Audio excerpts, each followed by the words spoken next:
Good morning, all of you. Today we are going to start a very important topic and that is houses of the parliament.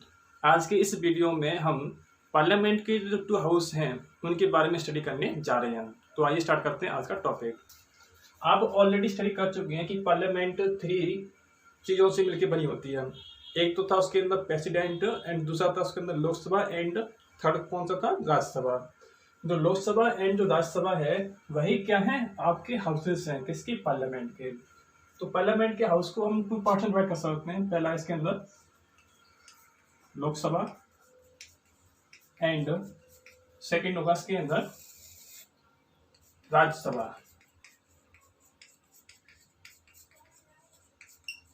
तो इन दोनों के बीच में क्या difference है उसको आज हम स्टडी करने वाले हैं। तो लोकसभा जो है इसे हम लोअर हाउस भी कहते हैं, लोअर हाउस भी कहते हैं, ठीक है।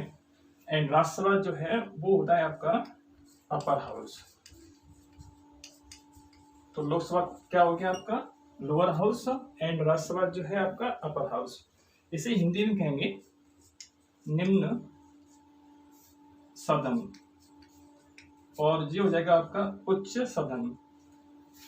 जैसे यहाँ पे आपने देखा कि इसे लोअर हाउस कहते हैं तो इसे लोअर चैम्बर भी कह सकते हैं हम, lower chamber.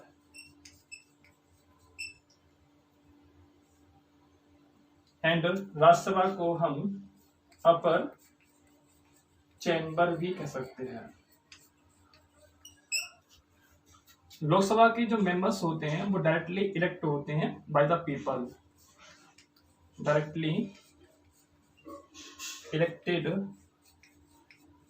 By the people. इनके जो मेंबर्स होते हैं, इनके जो रिप्रेजेंटेटिव होते हैं वो जनता द्वारा चुने जाते हैं और वो भी कैसे, डायरेक्टली। लेकिन इसके जो मेंबर्स होते हैं वो इनडायरेक्टली चुने जाते हैं, इनडायरेक्टली इलेक्टेड। लोकसभा का जो टाइम पीरियड होता है, जो उसका टेन्योर होता है, समय अवधि कितनी होती है इसकी, 5 इयर्स होती है। एंड राज्यसभा की जो टाइम पीरियड जो होता है वो कितना होता है, 6 इयर्स होता है। लोकसभा में जो मेंबर्स चुने जाते हैं वो 5 इयर्स के लिए चुने जाते हैं, लेकिन लोकसभा को 5 इयर्स से पहले भी डिसॉल्व कर सकते हैं। It can be dissolve before 5 years, it can be dissolve before 5 years, ठीक है। ये तो हमने बात करी 5 इयर्स के पहले भी डिसॉल्व कर सकते हैं। अगर 5 इयर्स से पहले डिसॉल्व नहीं किया तो 5 इयर्स के बाद में ये डिसॉल्व हो जाएगी, है ना। तो क्या लिख सकते हैं यहाँ पर, it is dissolve, it is dissolve after every 5 years. देखिए इसमें 2 कंडीशन लगी हुई हैं। 5 इयर्स के बाद में उसे डिसॉल्व होना पड़ेगा, खत्म हो जाएगी पूरी की पूरी, ठीक है। लेकिन यहाँ पर एक कंडीशन क्या लगी है, 5 इयर्स से पहले भी वो खत्म हो सकती है। और यहाँ पर लिख सकते हैं हम, it can not be dissolve, can not be dissolve. It means Rajya Sabha जो होती है वो एंडलेस होती है, उसका कभी भी एंड नहीं होता। नेक्स्ट पॉइंट देखिए, लोकसभा के जो मैक्सिमम मेंबर्स होते हैं वो कितने होते हैं, 552 मैक्सिमम मेंबर्स। एंड राज्यसभा के जो मैक्सिमम मेंबर्स होते हैं वो कितने होते हैं, 250 मेंबर्स, ठीक है। लेकिन प्रेजेंट में कितने हैं, प्रेजेंट में हैं 545, लेकिन 552 से ज्यादा नहीं हो सकते, लेकिन प्रेजेंट में कितने हैं, 545। इसी तरह से जो आपका राज्यसभा है उसके कितने मेंबर्स हैं, 245 मेंबर्स हैं प्रेजेंट में, ओके। अब नेक्स्ट पॉइंट देखिए इसके अंदर, लोकसभा के जो मेंबर्स हैं आपने देखा 545, इसमें से 2 मेंबर्स नॉमिनेट किए जाते हैं, are nominated by the president, और कौन से लोग होते हैं, उन्हें कहते हैं Anglo Indians. 2 Anglo Indians nominate किए जाते हैं कहां पर, लोकसभा में राष्ट्रपति के द्वारा से। 12 members are nominated by the president.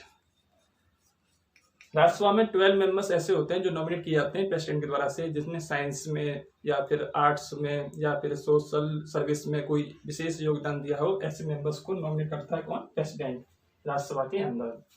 Next देखिए, इसके अंदर एक पॉइंट आपने देखा था, लोकसभा जो है 5 ईयर्स के बाद डिजोल्व हो जाती है ना। और इसमें क्या है राज्यसभा के अंदर कि वो डिजोल्व नहीं होती। तो इसी से एक पॉइंट और बन सकता है कि जब डिजोल्व होगी तो पूरी की पूरी डिजोल्व होगी, है ना, कंप्लीटली डिजोल्व होती है।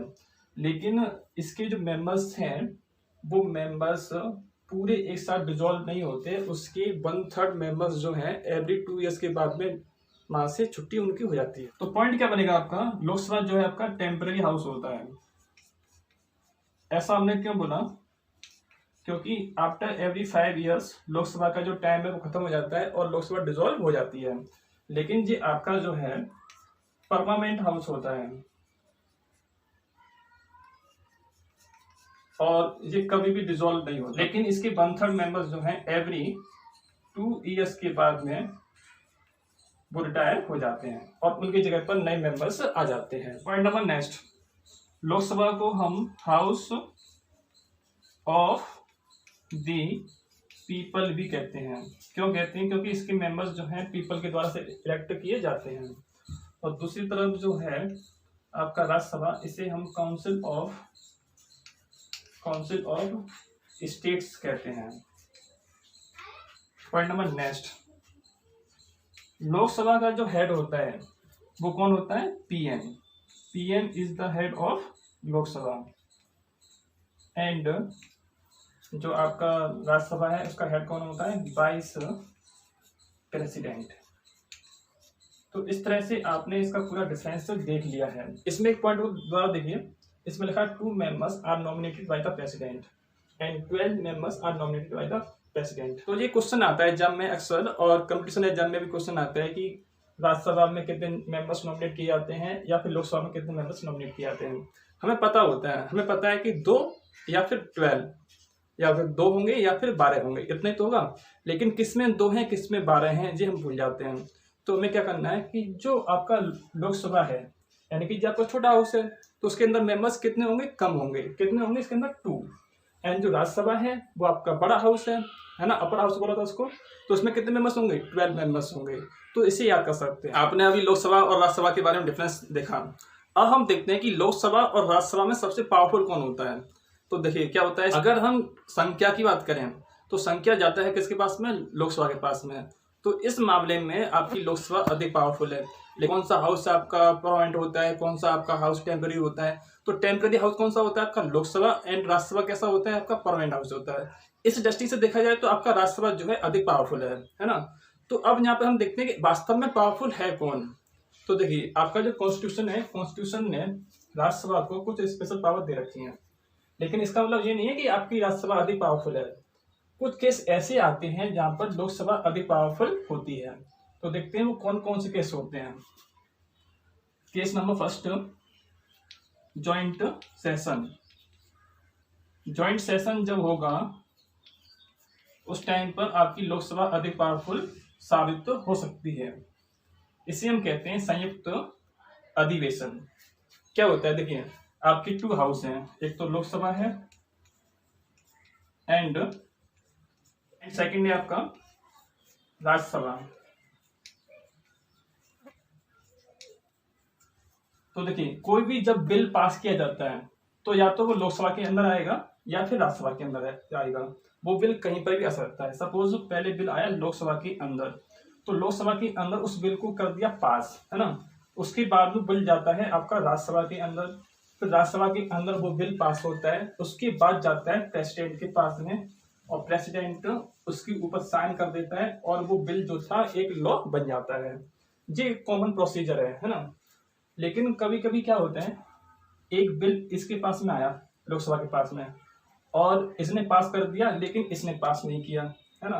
या सपोज इसके पास आया था, इसने पास कर दिया, इसने पास नहीं किया, किसी एक हाउस ने पास कर दिया, दूसरे ने हाउस ने पास नहीं किया, और उसे पास होना बहुत जरूरी है, तो क्या किया जाएगा, दोनों हाउस को कंबाइंड बिठाया जाएगा, लोकसभा को और राज्यसभा को कंबाइंड बिठाया जाएगा, उसे हम कहते हैं जॉइंट सेशन।